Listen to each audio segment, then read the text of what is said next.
একদিন একটি রঙিন প্রজাপতি তাড়া করতে করতে আরিয়া গভীর জঙ্গলের মধ্যে হারিয়ে যায়। বিষণ্ণ হয়ে আরিয়া একটি সবুজ কাকড়ানো গাছের গুড়িতে বসে থাকে। হঠাৎ করে সে পিছনে একটি মৃদু শব্দ শোনে। ঘুরে দেখে এক নরম চোখের ছোট্ট হরিণ তাকে দেখছে।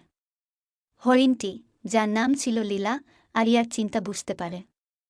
লীলা ধীরে ধীরে আরিয়ার কাছে আসে এবং তার হাতে নাক লাগিয়ে সান্ত্বনা দেয়।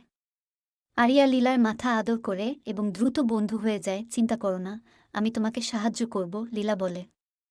একসঙ্গে তারা জঙ্গলের বিভিন্ন স্থান ঘুরে দেখে। লীলার তীক্ষ্ণ ইন্দ্রিয়ের মাধ্যমে তারা লুকানো ঝর্ণার সন্ধান পায়, যেখানে সুস্পষ্ট জল মসৃণ পাথরের উপর দিয়ে প্রবাহিত হয়। পথ চলতে চলতে লীলা আরিয়ার পরিচয় করিয়ে দেয় জঙ্গলের তার অন্যান্য বন্ধুদের সাথে, এক চঞ্চল বাদর, এক বুদ্ধিমান কচ্ছপ এবং এক খেলারত পান্ডা পরিবারের সাথে। যখন সূর্য অস্তমিত হতে শুরু করে, তারা একটি অপূর্ব জলপ্রপাতের কাছে পৌঁছে যায়। জলপ্রপাতের ঝরঝর শব্দে আরিয়ার মন শান্ত হয়ে যায়।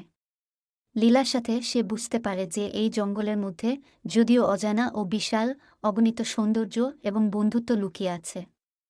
অবশেষে তারা পরিচিত পথে ফিরে আসে এবং আরিয়ার বাবা মা তাকে খুঁজে পেয়ে অতি আনন্দিত হয়ে ওঠে। আরিয়া লীলার দিকে ফিরে কৃতজ্ঞতার সাথে মুচকি হেসে বলে, আমি আবার তোমার সাথে দেখা করতে আসব, লীলা। এইভাবে আরিয়া ও লীলার বন্ধুত্ব জঙ্গলের হৃদয়ে ফুলে ফুটে ওঠে, যা জীবনকে চিরকালের জন্য পরিবর্তন করে দেয়।